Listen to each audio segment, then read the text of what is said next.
Hello friends, नमस्कार। आइए हम लोग जो एएलपी टेक्नीशियन का सेट कर रहे हैं, जिसमें हम लोग ऑलरेडी 4 सेट देख चुके हैं।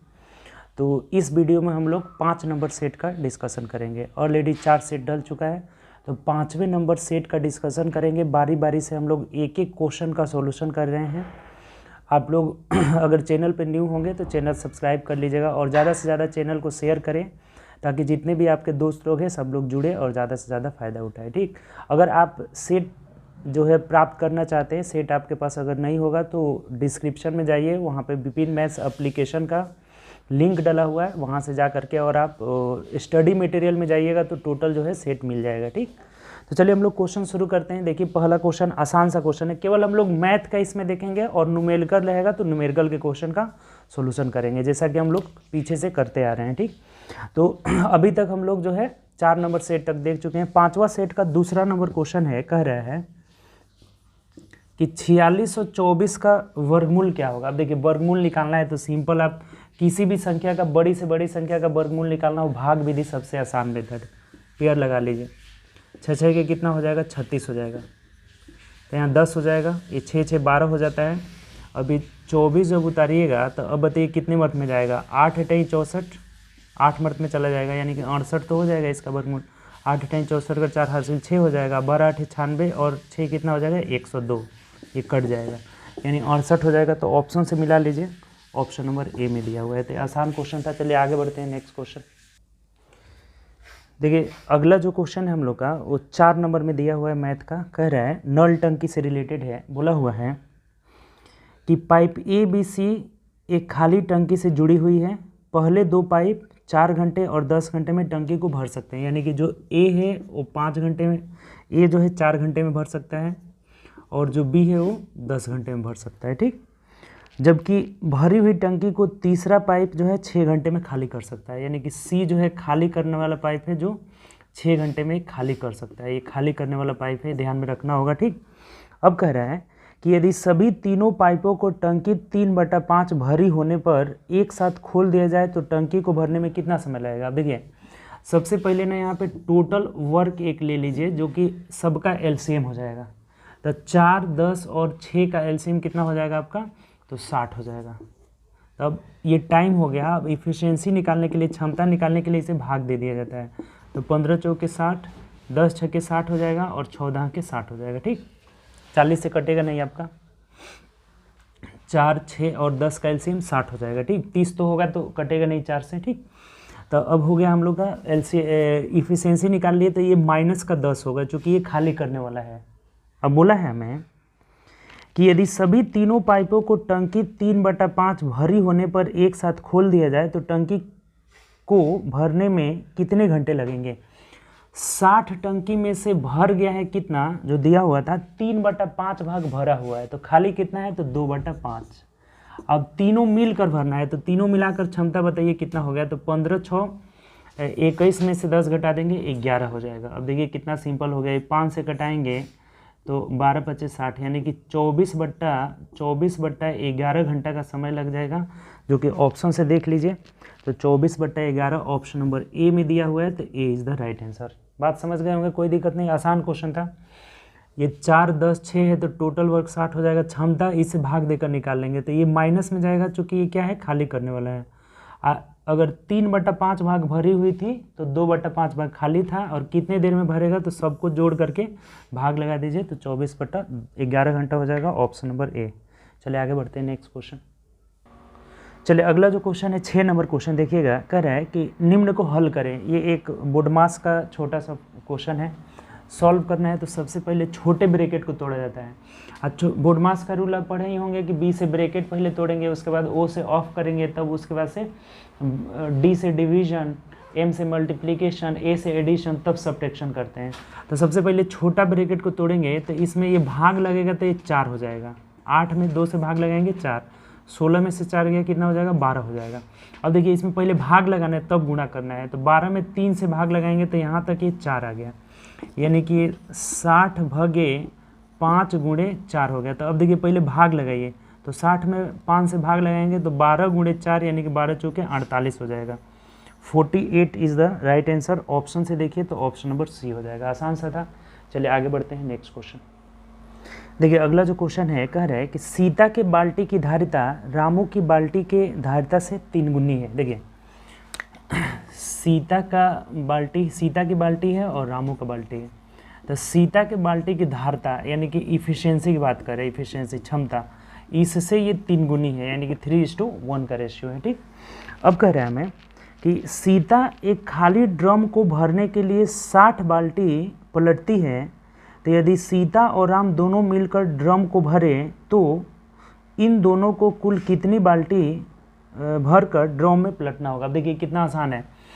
जैसे सीता के बाल्टी की धारिता 3 है तो 3 और इनटू ये कितना बाल्टी आपका ये पलटती है तो 60 बाल्टी, 60 तो 60 से गुणा कर लेंगे यानी कि 180 टोटल ये जो है धारिता हो जाएगा इसका। तो जहाँ ड्रम में पलट रही है तो ड्रम की धारिता हो जाएगा।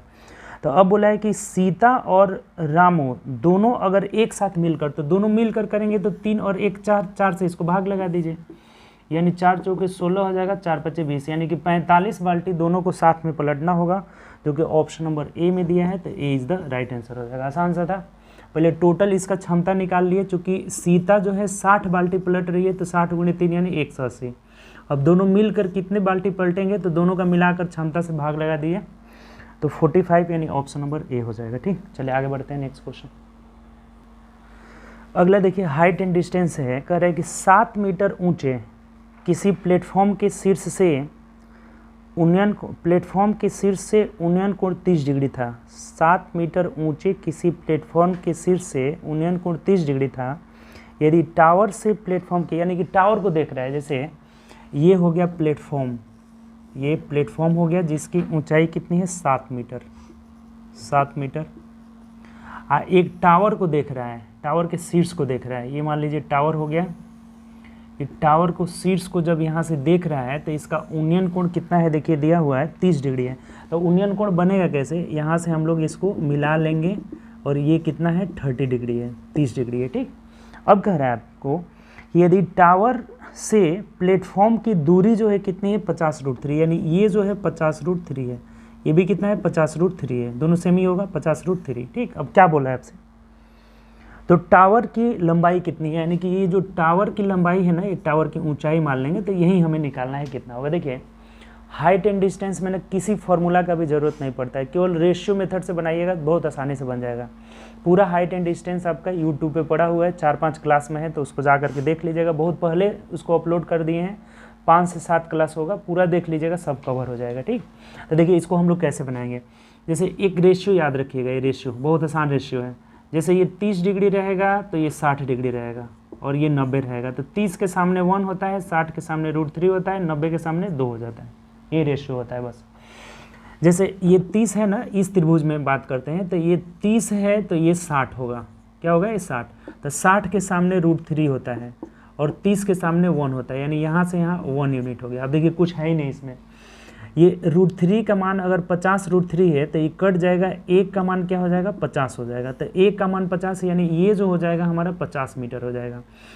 यहाँ से यहाँ तक ये 7 मीटर है तो ये भी 7 मीटर हो जाएगा यानी कि जो टावर की ऊंचाई h होगा 50 + 7 यानी कितना हो जाएगा 57 मीटर हो जाएगा और यही हमारा आंसर हो जाएगा। देखिए कितना सिंपल है, 57 मीटर यानी ऑप्शन नंबर डी हो जाएगा। बताइए कहीं से कोई समस्या है तो एक बार और समझ लेंगे। देखिए इसमें कुछ लगाना ही नहीं है, सिर्फ ये रेशियो मेथड याद रखेंगे। एक ये रेशियो यूज होता है और एक 45 वाला रेशियो होता है। अगर ये 45 रहेगा तो ये भी 45 हो जाएगा, ये 90 रहेगा तो 1:2 का रेशियो होता है और इसमें 1√3 और 2 का रेशियो होता है। तो ये 30 है तो 30 के सामने 1 हो गया, 60 के सामने √3 हो गया। √3 का मान 50√3 दिया हुआ था तो ये कट करके 50 हो जाएगा यानी यहाँ से यहाँ तक का मान 50 मीटर और ये 7 मीटर यानी टोटल कितना हो गया 57 मीटर। ऑप्शन नंबर डी हो जाएगा। चलिए आगे बढ़ते हैं नेक्स्ट क्वेश्चन। देखिए अगला जो मैथ का दिया हुआ है 13 नंबर क्वेश्चन है। ए का मान दिया हुआ है a = -14 + 4 यानी 10 हो जाएगा और b का भी मान दिया हुआ है 4 - 14 यानी ये कितना हो जाएगा आपका, हाँ a का मान दिया था -14 और -10 हो जाएगा ना, यहाँ पे -10 हो जाएगा। ये 4 - 14 दिया यानी कि दोनों तो बात एक ही हुआ है, ये भी कितना होगा -10 होगा। तो ये कह रहा है कि ए बी का मान निकालिए, क्या होगा, तो -10 इंटू -10 यानी कि 100 हो जाएगा आपका। पॉजिटिव में माइनस माइनस गुणा करने पे प्लस बन जाता है, तो प्लस का 100 ऑप्शन नंबर सी हो जाएगा। ये तो बहुत आसान क्वेश्चन है। चलिए आगे बढ़ते हैं नेक्स्ट क्वेश्चन। देखिए अगला जो नेक्स्ट क्वेश्चन है ना, कह रहा है 14 नंबर ग्राफ से रिलेटेड है। ये ग्राफ जो है टेबल फॉर्म में दिया हुआ है। कह रहा है कि दलों और उनमें द्वारा जीते गए निम्नलिखित तालिका में सूचीबद्ध की गई है। ये जो दल है ना, जैसे देखिए क्या कर रहा है, सीरियल नंबर 1 2 3 4 दल है ABCD, और दक्षिण में जीता गया है 40, पूरब में ए के द्वारा 34 और पश्चिम में 35। ये जीता गया कुछ प्रतियोगिता का है, दिया गया है रिजल्ट। ठीक, तब नीचे क्या कह रहा है, पढ़िए नीचे जो क्वेश्चन दिया हुआ है कि दिए गए आंकड़ों के आधार पर जीते गए सीटों की कुल संख्या कितनी थी। अब देखिए ये तो सिंपल है जी, किसी दल द्वारा सीटें यानी क्या चुनाव वगैरह का रिजल्ट दिया हुआ है कि पूरब में पश्चिम में इतना दिया हुआ है, तो टोटल जीते गए सीटों की कुल संख्या, तो सबको जोड़ देना है। टोटल का पूछ रहे हैं कि सभी दलों का जीते गए सीटों, दिए गए आंकड़ों के आधार पर जीते गए सीटों की कुल संख्या कितनी थी, तो सबको जोड़ दीजिए ना, कुछ है ही नहीं इसमें। चलिए ऐसे ही जोड़ देते हैं सबका। दक्षिण में तो 6 3 9 और 1 10, 10 कर 0 हासिल 1 हो जाएगा। 6 3 9 1 10 कर 0 हासिल 1 हो जाएगा। 8 4 12 और 1 13, 130 वो इसमें आ गया प्लस, इसको भी प्लस करना होगा। 7 7 14 26 1 21 कर 1 हासिल 2 हो जाएगा, यानी कि 7 2 9 9 और 3 12 13 14 हो जाएगा, यानी कि 141 प्लस 6 5 11, यानी 6 4 10 5 15 16 17 18 कर 8 हासिल 1 हो जाएगा, और 7 3 10 1 11 118 हो जाएगा, प्लस इसको जोड़ दीजिए। 6 1 7 7 14 1 15 को 5 हासिल 1 हो जाएगा। 8 2 10 2 12 1 13 1 14 हो जाएगा। अब सबको जोड़ दीजिए, टोटल ये जोड़ दीजिए, आ जाएगा आपका आंसर। कितना आ जा रहा है सीट, सब जोड़ दीजिए। तो 8 5 13 और 1 14, 14 का 4 हासिल 1, लास्ट में 4 वाला आएगा, लास्ट में 4 वाला 524। अच्छा 2 गो है, चलिए देख लेते हैं। 4 1 5 5 4 9 9 3 12 और 1 13 कर 3 हासिल 1 हो जाएगा, और ये हो जाएगा 1 2 3 4 5, यानी 534 टोटल जीते गए सीटों की संख्या हो जाएगी। तो 534 यानी ऑप्शन नंबर डी हो जाएगा। आसान था, सिर्फ इसको क्या करना था, हमें जोड़ देना था। ठीक, चलिए आगे बढ़ते हैं नेक्स्ट क्वेश्चन। अगला जो क्वेश्चन है ना 19 नंबर है। क्या कह रहा है कि जर्मन सिल्वर की किसी मिश्र धातु में तांबा से जस्ता का अनुपात, तांबा और जस्ता यानी कि Cu और Zn का रेशियो दिया हुआ है। कॉपर और जिंक मतलब जस्ता क्या दिया है, 17:7 दिया हुआ है। ठीक, इसके बाद कह रहा है कि तथा जबकि निकेल से जस्ता का अनुपात, यानी कि निकेल अनुपात, जैसे अगला दिया हुआ है ना Ni, निकेल अनुपात Zn इज इक्वल टू कितना दिया हुआ है, तो 4:3 दिया हुआ है, 4:3। ठीक, जबकि निकेल से जस्ता का अनुपात, निकेल से जस्ता का अनुपात यानी कि Zn अनुपात Ni दिया है ना, निकेल से जस्ता का अनुपात, निकेल से जस्ता का अनुपात, यानी हाँ सही है, निकेल जस्ता, ये कितना दिया है, 4:3 था। तो मिश्र धातु में तांबा जस्ता और निकेल, यानी कि यहाँ निकेल भी लिख दीजिए। अब देखिए कितना सिंपल है, निकेल और जिंक का रेशियो 4:3 है, तो ये उलट देंगे तो ये 3:4 हो जाएगा, 3:4। अब कुछ है ही नहीं इसमें, इसको 3 लिख देंगे, 3 से भर देते हैं, जस्ट बगल वाला से। ये 7 है तो इसको 7 दे देते हैं और गुणा कर देंगे। 17 तिया 51 अनुपात 21 अनुपात 4 3 12 हो जाएगा, यानी कि ये आंसर हो जाएगा 51 21 12, 51 21 7 चौक 28 ना हो जाएगा जी, ये 28 हो जाएगा। 51 21 28 यानी ऑप्शन नंबर डी हो जाएगा। समझें कि नहीं। बोला है कि जर्मन सिल्वर में किसी धातु में तांबे से जस्ते का अनुपात, यानी कि तांबा अनुपात जस्ता दिया हुआ है, तांबे से जस्ता का अनुपात। ठीक, कितना दिया हुआ है आपका, तो 17:7 दिया हुआ है। ठीक, और उसके बाद कह रहा है कि निकेल से जस्ते का अनुपात 3:4 था, तो हम Zn अनुपात निकेल कर लिए 3:4 कर लिए, 4:3 था। और ये कंपाउंड रेशियो निकालने के लिए ये जो खाली रहता है बगल वाले से भर लिया जाता है और गुणा कर दिया जाता है। कितना आ गया, ऑप्शन नंबर डी। चलिए आगे बढ़ते हैं नेक्स्ट क्वेश्चन।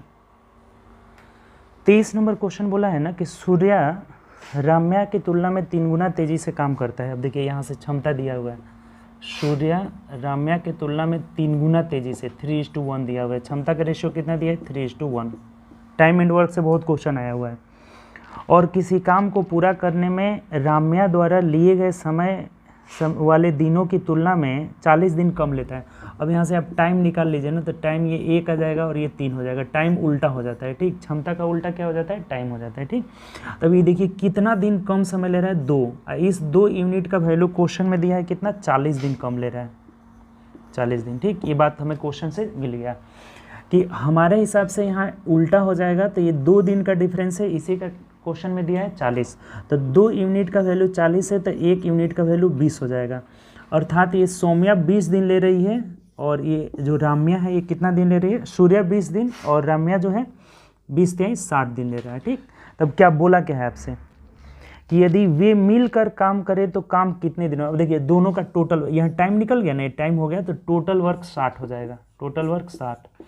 और दोनों मिलकर यानी कि राम्या और सूर्या दोनों मिलकर कितना दिन में करेंगे, तो 60 बट्टा इन लोगों का क्षमता 3 1 4 से भाग लगा दीजिए, यानी कितना, तो 15 दिन में करेंगे, यही आंसर हो जाएगा। ऑप्शन से देख लीजिए 15 डेज, यानी ऑप्शन नंबर ए हो जाएगा, 15 दिन, ऑप्शन नंबर ए। आसान था क्वेश्चन, फिर एक बार समझ लीजिए। सूर्या और राम्या का रेशियो दिया हुआ था एफिशिएंसी का 3:1, तो टाइम हो जाएगा 1:3। दोनों का अंतर कितना है, 2, क्वेश्चन में 40 दिया था, तो 1 का वैल्यू 20, यानी टाइम निकाल लेंगे। इसका 20 दिन लग रहा है, इसको सूर्या को 20 दिन और राम्या को कितना, 60 दिन लग रहा है। दोनों का एलसीएम हो गया 60, यानी टोटल वर्क 60 हो गया। और टोटल वर्क 60 है, तो इसमें क्या करेंगे, 3 और 1 4, दोनों मिलाकर काम करना है, तो 4 से भाग लगा दिए, यानी कि 15 दिन में काम करेंगे, ऑप्शन नंबर ए। 25 देखिए कह रहा है कि 40 संख्या प्राप्त करने के लिए 6.2/3 यानी कि 9 6 54 और 55 56, यानी कि 56/9 में किस संख्या से गुणा किया जाए कि 40 मिल जाए, यही बात बोला हुआ है हमें, ठीक। कि 40 प्राप्त करने के लिए 9 6 54 55 56, 56/9 में किससे गुणा किया जाए। देखिए कटा दीजिए, 8 7 56, 8 5 40, यानी n का मान हो जाएगा 9 5 45/7, यानी कि 7 6 42, 3 45, 6.3/7 से गुणा करना होगा, 6.3/7, ऑप्शन नंबर सी हो जाएगा। आसान सा क्वेश्चन था ये भी, ठीक। चलिए आगे बढ़ते हैं, नेक्स्ट क्वेश्चन। अगला क्वेश्चन देखिए, एक वर्गाकार खेल का क्षेत्रफल जो है 196। अब देखिए ये वर्गाकार मैदान है, इसका 196 एरिया है, तो भुजा कितना हो जाएगा, √196 यानी कि 14 का वर्गमूल, 14 हो जाएगा, यानी कि 14 मीटर में दिया हुआ था, 14 मीटर भुजा हो जाएगा। पूछा क्या आपसे, इसकी प्रत्येक भुजा की लंबाई पूछा है, तो 14 मीटर, ऑप्शन नंबर डी हो जाएगा। कुछ है ही नहीं इसमें, आगे बढ़िए। देखिए अगला जो क्वेश्चन है, कह रहा है कि लालू और बालू की आयु का अनुपात दिया हुआ है। देखिए राइम लगा दिया है 1:3, लालू और बालू का रेशियो क्या दिया है, 1:2 दिया हुआ है, ठीक। एज का रेशियो वर्तमान मतलब 0। इसके बाद कह रहा है कि 7 वर्ष बाद यह अनुपात 3:5 हो जाएगा, यानी कि 7 साल बाद यह 3 अनुपात क्या हो जाएगा, 5 हो जाएगा, ठीक। 3:5 हो जाएगा। तो बड़े व्यक्ति की आयु, बड़े व्यक्ति यानी कि बालू का पूछ रहा है। तब देखिए सिंपल सा है, इन दोनों का अंतर सेम है गया, 5 में से 2 गया 3 और 3 में से 1 गया 2, अंतर सेम नहीं है। तो कल भी बताए थे कि अंतर सेम करने के लिए 5 में से 3 गया, ऊपर वाले को 2 से गुणा कर लेंगे और नीचे वाले को 1 से, यानी कि ये 2:4 हो जाएगा और नीचे कितना हो जाएगा, 3:5। अब घटा करके देखिए, 5 में से 4 गया 1, 3 में से 2 गया 1 हो जाएगा, 1:1। इधर समय का रेशियो 7 वर्ष है, तो 1 यूनिट का वैल्यू 7 वर्ष है, तो इसमें बड़े वाले का पूछा हुआ है, तो बड़ा वाला मतलब बालू 4 है, तो 4 का वैल्यू कितना हो जाएगा, 7 चौक 28 वर्ष हो जाएगा, यही आंसर हो जाएगा। कल भी ऐसा क्वेश्चन आया हुआ था और ये आपका एज प्रॉब्लम का क्वेश्चन ऐसा बहुत पूछा जाता है जो रेशियो मेथड पे रहता है। रेशियो मेथड वाला जितना भी क्वेश्चन पूछा जाएगा ना, सब इससे बन जाएगा, आप जा करके बना के देखिएगा। कल भी ये क्वेश्चन आया था, जहाँ भी अंतर अगर सेम रहे तब तो कोई दिक्कत नहीं है, नहीं सेम रहेगा तो 5 में से 3 गया 2 से ऊपर गुणा कर लेंगे और 2 में से 1 गया 1 नीचे, और यहाँ अंतर सेम हो गया, 1 का वैल्यू 7 वर्ष तो 4 का वैल्यू 28 वर्ष। चलिए आगे बढ़ते हैं, नेक्स्ट क्वेश्चन। 40 नंबर क्वेश्चन कह रहा है कि 2 और 98 के बीच मध्य समानुपाती। अब देखिए ये कितना बार आया हुआ है, आप नोट करके लिख लेंगे, नोट करके, जिनको नहीं पता है वो नोट करके लिख लेंगे। 3 बातें बहुत क्वेश्चन आता है कि ए और बी का मध्य समानुपाती,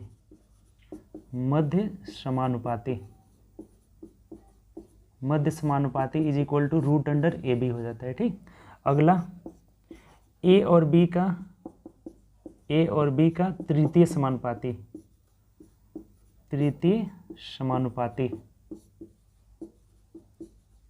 is equal to B square by A हो जाएगा।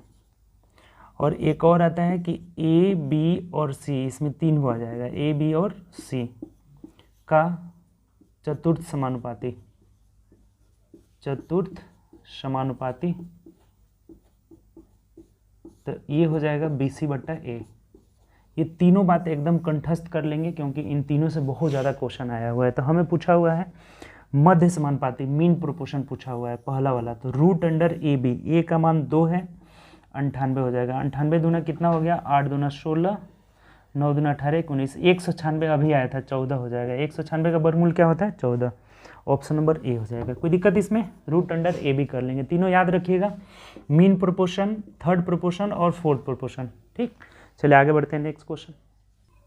चलिए अगला क्वेश्चन देखते हैं। देखिए ये बोर्ड मास से दिया हुआ है, तो इसको तो हम लोग आराम से सॉल्व कर लेंगे। पहले छोटे ब्रैकेट को तोड़िए, जैसे -18 में -2 से भाग लेंगे, सबसे पहले माइनस माइनस तक खत्म हो जाएगा, 9 आ जाएगा, 2 9 18। फिर 27 में 9 से भाग लगाएंगे, 3 आ जाएगा यहाँ पे 3। अब देखिए यहाँ पे थोड़ा सा आपको समझना होगा, बहुत बच्चे गलत करेंगे। पहले का क्रिया करेंगे ना, तो का क्रिया करेंगे तो ये 3 में -3 से भाग लगाएंगे तो ये -4 और -3 तरीके 9 हो जाएगा। ठीक, उसके बाद ये बड़ा ब्रैकेट हो गया, तो 9 और 4 13, माइनस का 13 आ गया। अब 78 में आपको क्या करना है, -13 यानी कि माइनस इधर कर लीजिए, 13 से भाग लगा देना है, 13 छके 78 यानी -6 आपका फाइनली आंसर आ जाएगा। तो -6 का मतलब ऑप्शन नंबर क्या हो जाएगा, ए। ये आसान क्वेश्चन रहता है बोर्ड मास वाला। पहले छोटा ब्रैकेट को तोड़ते हैं, उसके बाद मझला ब्रैकेट, करली ब्रैकेट, उसके बाद का के की को करके, उसके बाद से फाइनली हमारा आंसर कितना आ गया, -6। ठीक, चलिए आगे बढ़ते हैं नेक्स्ट क्वेश्चन। अब देखिए ये कह रहा है ना कि इसमें 4 और 2 के स्थानीय मान का अंतर पूछ रहा है। ये जो संख्या दिया हुआ है ना कि इसमें 4 का स्थानीय मान, देखिए स्थानीय मान तो कुछ है ही नहीं, 4 है ना, 4 लिख देते हैं। इसके बाद कई गो अंक है, 1 2 3 4, तो 4 को 0 बैठा लीजिए, 4 को 0 दे दिए। ठीक, अब इस 2 का स्थानीय मान बोला है कि दोनों का अंतर निकालना है, तो ये यूनिट प्लेस पे जो रहता है उसका स्थानीय मान वही हो जाता है, इकाई अंक का स्थानीय मान क्या हो जाता है, सेम ही रह जाता है। तो दोनों का अंतर करना है, यानी इसमें से 2 घटा लेंगे तो ये 39998 हो जाएगा। ठीक, 39,998 हो जाएगा। ऑप्शन से देख लीजिए, 39,998 ऑप्शन नंबर ए हो जाएगा। ठीक, तो ये आसान सा क्वेश्चन है। देखिए 2 बातें होती है, स्थानीय मान और अंकीय मान, प्लेस वैल्यू और फेस वैल्यू इंग्लिश में बोला जाता है। तो स्थानीय मान मतलब कि स्थान के अनुसार से, यानी इसके बाद कई गो अंक है तो उतना 0 बैठा दीजिए। और जातीय मान या फिर अंकीय मान पूछा जाता है तो जिस अंक के बारे में पूछा जाएगा वही उसका अंकीय मान या जातीय मान हो जाएगा। जैसे पूछा जाए 8 का अंकीय मान क्या होगा, तो 8 ही हो जाएगा। 3 का अंकीय मान क्या होगा, 3 ही हो जाएगा। ठीक, तो ये दोनों याद रखेंगे। ठीक, चलिए आगे बढ़ते हैं नेक्स्ट क्वेश्चन। अब 45 नंबर क्वेश्चन देखिए, ये मेंसुरेशन से रिलेटेड है। एक लंबवृत्तीय शंकु जिसके आधार की त्रिज्या उसके ऊंचाई के बराबर है। शंकु मतलब समझ ही रहे हैं कोण।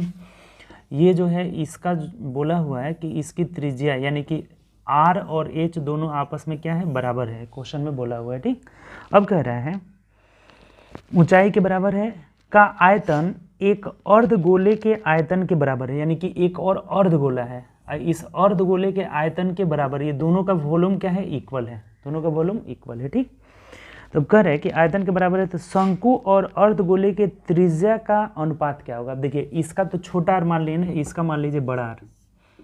बड़ा R हमें निकालना है, R अनुपात बड़ा R, यही निकालना है कि दोनों की त्रिज्याओं का रेशियो क्या होगा। तब देखिए कुछ नहीं है, आयतन क्या होता है इसका, 1/3 पाई r² h। r², h का मान हम क्या रख देते हैं, R ही रख देते हैं, क्योंकि हमें h को हटाना है, h की चर्चा नहीं है। दोनों की बोला है यहाँ पे कि त्रिज्या का रेशियो क्या होगा। अब बराबर है, इसका आयतन हो जाएगा 2/3 पाई r³ हो जाएगा। दोनों का आपको फॉर्मूला पता होगा। शंकु का आयतन 1/3 पाई r² h, h के जगह r लिख देंगे। ठीक, गोला का आयतन 2/3 पाई r³ हो जाता है। ठीक, अब कुछ नहीं है, दोनों का रेशियो निकालना है। जैसे इधर पाई से पाई खत्म और 3 से 3 खत्म, यानी इधर r³ बराबर ये 2r³ हो जाएगा, 2r³। अब देखिए इधर लिख देते हैं, यानी r³ इज इक्वल टू 2/1 है। अब इधर से जब q हटेगा यानी कि r/r आएगा ना, तो इधर घनमूल हो जाएगा, तो 2 का घनमूल ³ हो जाएगा और 1 का घनमूल 1 ही हो जाएगा। यानी जो हमारा आंसर आएगा ना, ³ हो जाएगा, ³ ऑप्शन से देख लीजिए, ³ ऑप्शन नंबर बी में दिया है, तो B is the right answer. अब बताइए कोई दिक्कत हो तो इसमें, आसान क्वेश्चन था आपका। दोनों का वॉल्यूम इक्वल था तो इक्वल करके हम रेशियो निकाल लिए, तो रेशियो कितना आ जा रहा है, √2:1, ऑप्शन नंबर बी हो जाएगा। ठीक, इसका जो है आधार का त्रिज्या ऊंचाई इक्वल था तो इक्वल करके कटा लिए, सब कट जा रहा है, सिर्फ r/r यानी कि छोटा r शंकु माने थे, तो शंकु का त्रिज्या और अर्धगोले के त्रिज्या का अनुपात √2:1 आ जा रहा है। ठीक, चलिए आगे बढ़ते हैं नेक्स्ट क्वेश्चन। देखिए अगला जो क्वेश्चन है हम लोग का 45 के बाद 51 नंबर है मैथ का। देखिए क्या कह रहा है कि निम्नलिखित ग्राफ, एक ग्राफ दिया हुआ है, ग्राफ आपके सामने है, कह रहे निम्नलिखित ग्राफ को पढ़े और उस पर प्रश्नों के उत्तर दें। Sales of bicycles in India और पर, मतलब ये दिया हुआ है ना कि 2009 में मोटरसाइकिल्स के रंग के अनुसार की गई कुल बिक्री 10,000 थी, यानी कि टोटल बिक्री कितनी थी, 10,000। जो इसमें बाइसिकल्स बेचा हुआ है टोटल कलर का दिया हुआ है 10,000। ठीक, तो हरे रंग की तुलना में पीले रंग के मोटरसाइकिल की कितनी अधिक बेची गई। अब देखिए ये सब कलर दिया हुआ है, ग्राफ जो आप देख रहे हैं ना, तो सब इसमें कलर दिया हुआ है, नीचे लिखा हुआ है blue, green, golden, black, brown लिखा है, उसके बाद ब्लैक, सिल्वर, ऐसे करके लिखा हुआ है। ठीक, तो हमें पूछा हुआ है ना कि हरे रंग की तुलना में, अब देखिए ये जो है ना 100% का मान है, टोटल 100% बेचा गया है, तो 100% का मान 10,000 है, तो 1% का 2 0 से 2 0 कट जाएगा, यानी 1% का मान कितना हो गया यहाँ पे 100 हो गया। ठीक, 1% का मान 100 हो गया। तो अब पूछा है आपसे कि हरे रंग की तुलना में पीले रंग की मोटरसाइकिल कितनी अधिक बेची गई। तो देखिए हरा वाला जो ग्रीन वाला दिया हुआ है ना, ग्रीन वाला 8% दिया हुआ है, और येलो वाला कितना दिया है, पीला वाला सबसे लास्ट में देखिए 10% दिया हुआ है। तो इन दोनों का अंतर कितना हो गया, 2%। तो 1% का वैल्यू 100 है, तो अब 2% का मान कितना हो जाएगा, 200, अर्थात 200 अधिक बेचा गया है। येलो वाला कितना, 200 अधिक बेचे गए।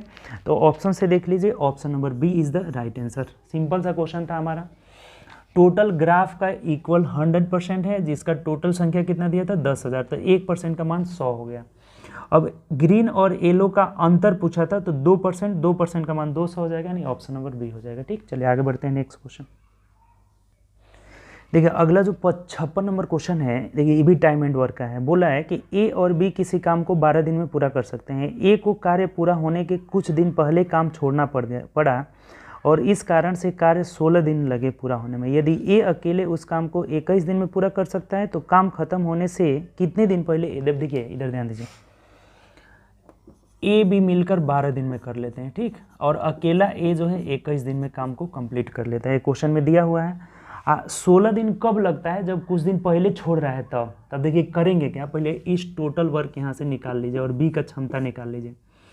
टोटल वर्क हो जाएगा 84, 12 7 84, 21 चौके 84, यानी कि बी का क्षमता हो जाएगा 7 में से 4 गया 3, यानी ए और बी दोनों का क्षमता हम निकाल लिए। ए का 4 हो गया और बी का कितना हो गया, 3 हो गया। अब देखिए काम क्या हुआ है, तो ये जो काम हो रहा है ना, तो कुछ दिन होने के बाद, जैसे कुछ दिन होने के बाद ए यहाँ पे काम छोड़ दिया है, यानी कि ए बी इधर दोनों शुरू किए हैं, ए यहाँ छोड़ दिया, यानी इधर बी काम किया, और टोटल काम कितने दिन हुआ है, 16 दिन। अब देखिए कुछ नहीं है इसमें, जब काम पूरा 16 दिन हुआ है और टोटल काम हमारा कितना है, 84 काम है, तो इस 16वें दिन ये बी काम किया हुआ है टोटल लगातार शुरू से अंत तक। देखिए इधर भी बी है, इधर भी है, तो ये 3 × 16, यानी कि 16 या 48 काम अकेला इसमें से बी किया है। यहाँ से यहाँ तक 48 काम जब बी किया है, तो ए कितना काम करेगा निकाल लीजिए। 14 में से 8 गया 6, और यहाँ 3, यानी कि 36 काम ए किया है। तो ए कितने दिन काम किया है, तो 36 बट्टा ए का क्षमता कितना है, 4, 4 से भाग लगा दिया, अर्थात 9 दिन काम किया है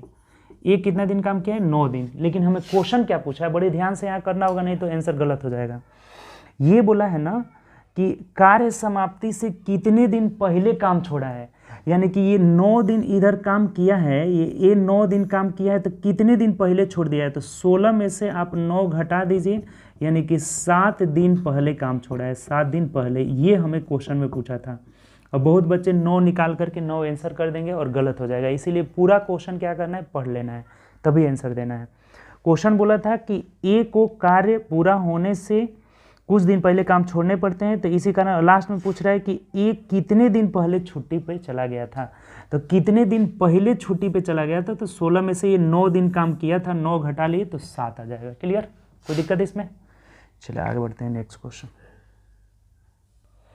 देखिए 61 कह रहा है ना कि यदि भुजा 1 इकाई हो तो वर्ग का क्षेत्रफल भुजा के बराबर होता है। यानी अब देखिए ये कि भुजा यानी ए का मान अगर 1 इकाई दिया हुआ है, 1 इकाई, तो आप ही बताइए एरिया कितना होगा, इसका एरिया क्षेत्रफल कितना होगा, तो 1 का वर्ग 1 ही हो जाएगा। अर्थात अगर भुजा 1 इकाई हो तो एरिया भी 1 ही होता है, ऑलवेज क्या होता है, इक्वल होता है। तो यही तो बात पूछा है। ए में लिखा है कि अक्सर इक्वल होता है, यानी कभी कभार, अक्सर मतलब कभी कभार। बी बोला है कि कभी कभी, ये भी वही बातें कह रहा है, कभी नहीं, यानी कि डी हो जाएगा आंसर, ऑलवेज, हमेशा 1। जब अगर भुजा 1 रहेगा तो एरिया भी 1 ही होगा, अगर वर्ग रहेगा तो वही बात बोला है कि अगर भुजा 1 इकाई है तो एरिया भी 1 ही, यूनिट चेंज होगा बट वो जो उसका मतलब मान होगा ना वो 1 ही रहेगा हमेशा। यानी कि ये 1 है तो ये भी 1 होगा, हमेशा रहेगा, यानी ऑलवेज आंसर हो जाएगा ऑप्शन नंबर डी। अब देखिए ये जो क्वेश्चन है ना 62 नंबर का रहा है कि रैखिक समीकरण दिया हुआ है आपके पास, यानी कि x + 2y - 8 = 0। एक और दिया हुआ है इक्वेशन 2x + 4y, इसको भी इधर लेके चले आते हैं, -16 = 0। चाहे इसी को इधर भेज दीजिए, ये बराबर 8 कर लेते हैं, इधर इसको बराबर 16 कर लेते हैं। ये 2 इक्वेशन दिया हुआ है, ठीक। अब आपसे पूछा क्या है ज़रा देखेंगे कि कह रहा है कि जोड़ों के हलों की संख्या कितनी होगी, कितने हल होंगे। अब देखिए एक बात आपको पता होगा, अगर नहीं पता होगा तो इस बात को नोट में लिख लीजिएगा, बहुत मोस्ट इंपॉर्टेंट इससे क्वेश्चन आता है कि जब a1/b2, ये बात पता है ना कि x के गुणांक को a1 बोलते हैं, b के गुणांक को y के गुणांक को b बोलते हैं, और जो कांस्टेंट टर्म रहता है उसे c बोलते हैं। तो 3 टर्म आता है इसमें, एक आता है a1/a2 = b1/b2 = c1/c2। ये जब बराबर हो जाएगा तो अनंत हल होगा, अनंत हल हो जाएगा, ठीक। दूसरा होता है कि a1/a2 ≠ b1/b2, तो ये एक हल होगा, अद्वितीय जिसको बोला जाता है, अद्वितीय हल होगा, एक हल होगा। एक तीसरा होता है कि a1/a2 = b1/b2 ≠ c1/c2, c1/c2, तो कोई हल नहीं होगा, कोई हल नहीं होगा, कोई हल नहीं होगा। ये अगर तीनों बात याद रहा ना तो इस तरह के जितने भी क्वेश्चन रहेंगे ना सब आपसे आराम से बन जाएंगे, ठीक। कि अगर तीनों बराबर रहे, a1/a2 = b1/b2 = c1/c2, तो अनंत हल होगा। जब अनंत हल होता है तो ग्राफ समपाती बनता है। a1/a2 ≠ b1/b2, तो अद्वितीय हल होगा, ग्राफ प्रतिच्छेदी होगा। जब a1/a2 = b1/b2 ≠ c1/c2, तो कोई हल नहीं होगा, इस कंडीशन में ग्राफ पैरेलल बन जाता है। तो ये सब ध्यान रखेंगे। तो इस कंडीशन में अगर a1/a2 निकालते हैं तो 1/2 आ जा रहा है, b1/b2 निकालते हैं तो 2/4 आ जा रहा है, c1/c2 8/16 आ जा रहा है। कटा कर देखिए ये भी 1/2 हो जाएगा, ये भी 1/2, यानी कि ये तीनों आपस में जब बराबर है तो अनंत हल हो जाएगा। क्या होगा, अनंत हल हो जाएगा, यानी हल इसका सॉल्यूशन अनंत होगा, इनफाइनाइट हो जाएगा, जो कि ऑप्शन नंबर ए में दिया हुआ है। बात क्लियर, ये तीनों कंडीशन याद रखेंगे आप, पूछा हुआ है इससे बहुत क्वेश्चन, ठीक। चलिए आगे बढ़ते हैं नेक्स्ट क्वेश्चन।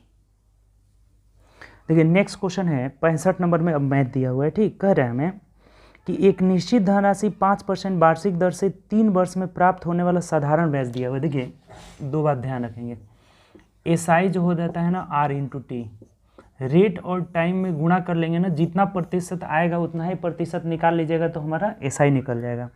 और सीआई में ना ब्याज का ब्याज लगता है, रेट का ब्याज में ब्याज फिर लग जाता है, जुड़ता जाता है हर साल, ठीक। तो ये जैसे कि बोला है कि 5% के रेट से 3 साल का एसआई कितना हो जाएगा, तो 15% हो जाएगा, यानी हमें एसआई कितना देना पड़ेगा, 15%। और सीआई जो हो जाता है ना 5% के रेट से 3 साल का हो जाता है 15.7625। अब ये अगर याद है ना आपको तो ये क्वेश्चन में, इस क्वेश्चन में कुछ नहीं है, और कैसे निकाला जाता है अभी ये बता देते हैं। जैसे देखिए पहला साल का 5% है, दूसरा साल का भी 5% है, फिर 5 पर 5% ब्याज लग जाएगा, तो 5 का 5% निकालिएगा तो 25/100 यानी 0.25 हो जाएगा, यानी कि 2 साल का अगर पूछा रहता तो 10.25 होता, लेकिन ये 3 साल का बोला है ना तो फिर 5% लगेगा और इस पर 5% ब्याज लग जाएगा। तो 5% मतलब इसको 5 से गुणा कर लीजिए, यानी कितना आ जाएगा, तो 5 × 5 = 25 कर 5 हासिल 2 हो जाएगा, 5 × 10 2 12 कर 2 हासिल 1 हो जाएगा, 10 × 5 = 50 और 1 51 हो जाएगा। अब पॉइंट यहाँ पे था, अब दशमलव में भाग लगाएंगे, 2 स्थान फिर इधर खिसक जाएगा। अब सबको जोड़ लीजिए, यानी कि ये आपका हो जाएगा 10 और 5 15, 15.52762 5 ऐसे निकालते जाते हैं। अगर 4 साल का पूछेगा तो फिर इसका 5% जुड़ता जाएगा। तो ये बहुत सारा चीज़ रहता है ना, जैसे याद कर लिया जाता है। 10% का पूछेगा तो 2 साल का 21 होता है, 3 साल का 33.1, 4 साल का 46.41। तो ये याद रहेगा तो आपको बड़ी आसानी से रहेगा। चलिए इसको मिटा देते हैं। तो अब इसका मान दिया हुआ है, इसका मान पूछ रहा है, यानी कि 15% का मान हमें दिया हुआ है कितना, तो 5250 दिया हुआ है। अब 15.7625% का मान पूछ रखा है, तो ये हो जाएगा 5250/15 गुणे इसका मान पूछा है 15.7625। तो अब कटा दीजिए, कुछ नहीं है। जैसे ये जब पॉइंट हटाएंगे ना तो नीचे 4 जीरो हो जाएगा, 1 जीरो से 1 जीरो खत्म। 25 से कटाएंगे तो ये 25 चौके 100 हो जाएगा, 40 हो जाएगा। ये देखिए 25 छक्के 150, 1 बचा, 7 बचा, फिर 25 3 75, 1 बचेगा, फिर 2 उतरेगा, फिर 5 उतरेगा, तो 1 जीरो लगाना पड़ेगा, यानी 25 5 125 कट गया। अब फिर 5 से कटा दीजिए, 5 8 40 हो जाएगा। और इसको कटा देते हैं हम लोग 5 से, 5 से कटाएंगे तो अच्छा रुक जाइए, 40 है ना, ठीक तो है, 5 8 40। इसको 5 से काटा दीजिए, 5 एकम 5, 5 5 25 हो जाएगा, 15 7 105। अब गुणा करके भाग लगा दीजिए, 7 5 35 हो जाएगा, और 7 तरीके 21 करे, एक हासिल 2 हो जाएगा, 7 6 42, 43 44। इसमें 8 से भाग लगा देना है, तो 8 5 40, फिर 8 5 40 हो जाएगा, 1 बचा और 3 बचा, यानी कि 8 एकम 8, 5 13 हो गया, अब फिर 55 हो गया ना। तो अब देखिए तो कितना हो जाएगा, 8 छके 48, 49 50, यानी 7 बचा, फिर कितना जीरो हो गया, तो 8 8 64, फिर 8 8 64, यानी 8 8 अब आता रहेगा। तो आपका आंसर कितना आ जाएगा, 5516 रुपये 88 पैसा। ये अच्छा क्वेश्चन था। ऑप्शन नंबर कौन सा हो जाएगा, सी हो जाएगा। देखिए एक बार फिर समझिए जरा सा, जो एसआई होता है आरटी हो जाता है 5 3 15%, और सीआई ब्याज का ब्याज जैसे अभी निकालना बताए थे कि दर का दर जुड़ता जाएगा, तो ये 3 साल में कितना हो जाएगा, 15.7625। तो इसका मान दे रखा था और 15.7625 का मान पूछा हुआ था। कैलकुलेशन कर लिए, बस कितना आ जा रहा है, 5516 रुपये 88 पैसा। ऑप्शन नंबर सी हो जाएगा। ये अच्छा क्वेश्चन था। ठीक, चलिए आगे बढ़ते हैं नेक्स्ट क्वेश्चन। देखिए 68 नंबर क्वेश्चन है, कल भी आया था कि घड़ी में जब 8 बज रहा है, इसमें तो डायरेक्ट है कि 8 बज रहा है तो दोनों के बीच कितने का कोण होगा। तो एग्जैक्ट 8 देगा तब तो 30 से गुणा कर लीजिए, क्योंकि एक खंधा पार करने में ना 30 डिग्री का समय लगता है। जैसे 12 से 1 जाने में 30 डिग्री का ट्रेवल करना पड़ता है। तो 8 तरीके 24, 240 डिग्री। अब एक बात समझिएगा जरा सा कि कभी कभी ये अधिक, जैसे मान लीजिए कि ये जो दो घड़ी का एंगल है, तो ये आ रहा है 240, तो कभी कभी ये नहीं देकर के ये वाला एंगल दे देगा, तो ये टोटल 360 होता है। तो 360 में से 240 घटाएंगे तो कितना हो जाएगा, 120। तो कभी कभी अधिक कोण दे देता है, कभी कभी न्यून कोण दे देता है, तो उसमें घबराना नहीं है। 240 अगर आपके ऑप्शन में नहीं रहे तो 360 में से 240 घटा लीजिए, यानी कितना आ जाएगा, 120 डिग्री। दोनों में से कोई एक ही देगा, दोनों नहीं देगा कभी भी, क्योंकि ये भी इसके बीच का कोण है, ये भी बीच का कोण है। अगर ऐसा दिया रहेगा दोनों ने तो बोलेगा कि न्यून कोण, अगर नहीं छोटा वाला कोण बोलेगा तब 120 होगा, बड़ा वाला कोण बोलेगा तब क्या हो जाएगा, 240 डिग्री। तो ये भी बात ध्यान रखेंगे, नहीं तो कोई एक ऑप्शन दिया रहेगा। जैसे इसमें देखिए ऑप्शन क्या दिया है, 50, 120, 60 और 240, तो हमारा बी आंसर हो जाएगा, 120 डिग्री वाला दिया हुआ है। तो ये सब ध्यान रखेंगे आप। ठीक, चलिए आगे बढ़ते हैं नेक्स्ट क्वेश्चन। देखिए अगला जो 69 नंबर क्वेश्चन है ना, कह रहा है कि किसी त्रिभुज का आधार उसके समान क्षेत्रफल वाले समांतर चतुर्भुज के आधार का आधा है। अब देखिए एक त्रिभुज है और एक समांतर चतुर्भुज है। समांतर चतुर्भुज यानी कि पैरेललोग्राम है। ठीक, तो इसके आधार का ये आधा है ना। कह रहे किसी त्रिभुज का आधार उसके समान क्षेत्रफल वाले समांतर चतुर्भुज के आधार का आधा है। जैसे इसका आधार अगर 2 है तो इसका आधार 1 हो जाएगा, और एरिया दोनों का क्या है, इक्वल है। यहाँ पे दोनों का एरिया बोला है क्वेश्चन में कि इक्वल है, क्षेत्रफल इक्वल है।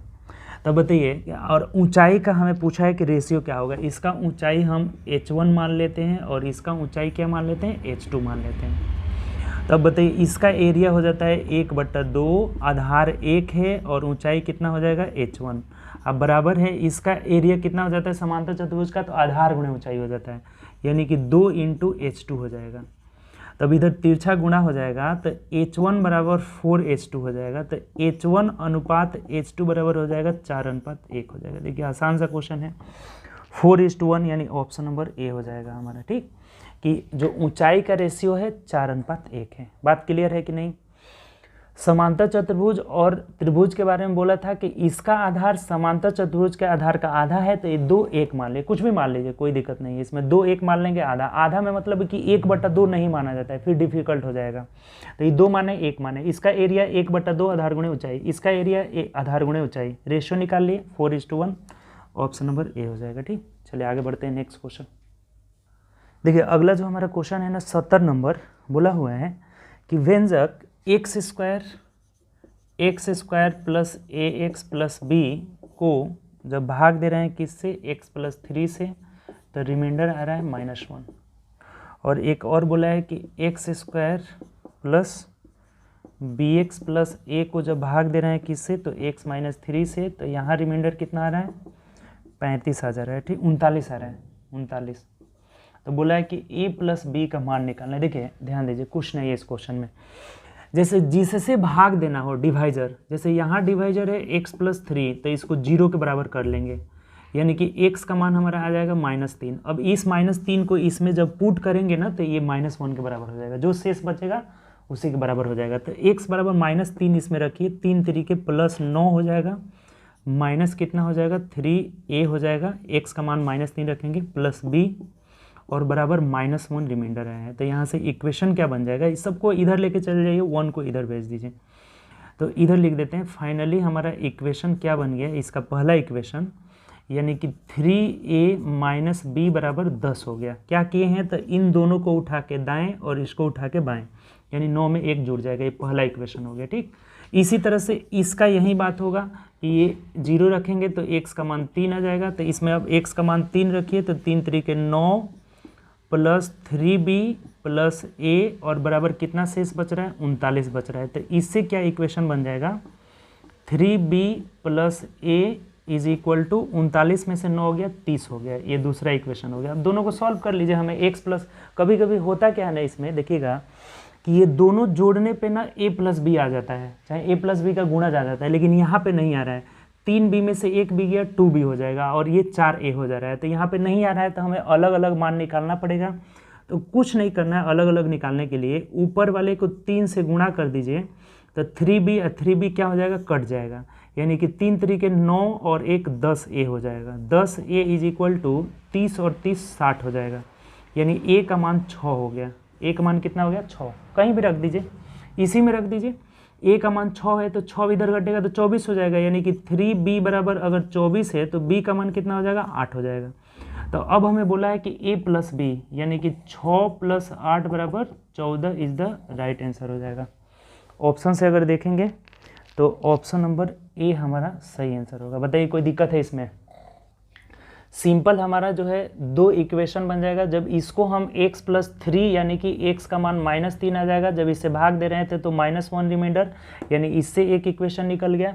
और जब इसको x माइनस 3 बराबर 0 यानी कि x का मान 3 आ गया, जब इसमें रख रहे हैं तो इसका रिमाइंडर 39 आ रहा था, इससे भी एक इक्वेशन बन गया। दोनों इक्वेशन को सॉल्व कर लिए तो a का मान आ जा रहा है 6 और b का मान 8 आ जा रहा है। तो हमें बोला है कि a प्लस b का मान क्या होगा, तो 8 और 6 कितना हो जाएगा 14 हो जाएगा, यानी कि टोटल आपका 70 तक जो है मैथ का दिया हुआ था। ठीक, तो चलिए अगले क्लास में हम लोग मिलेंगे, नेक्स्ट क्लास में आपका 6 नंबर क्वेश्चन का डिस्कशन करेंगे। ठीक, तो वीडियो आप लोग ज़्यादा से ज़्यादा दोस्तों में शेयर करिए, जितने भी आपके दोस्त हैं सबके पास शेयर करिए। एक एक सीट हम लोग डेली करेंगे, मैथ का टोटल क्वेश्चन करेंगे जो ALP टेक्नीशियन का पूछा हुआ क्वेश्चन है। ठीक, तो चलिए ओके बाय, टेक केयर।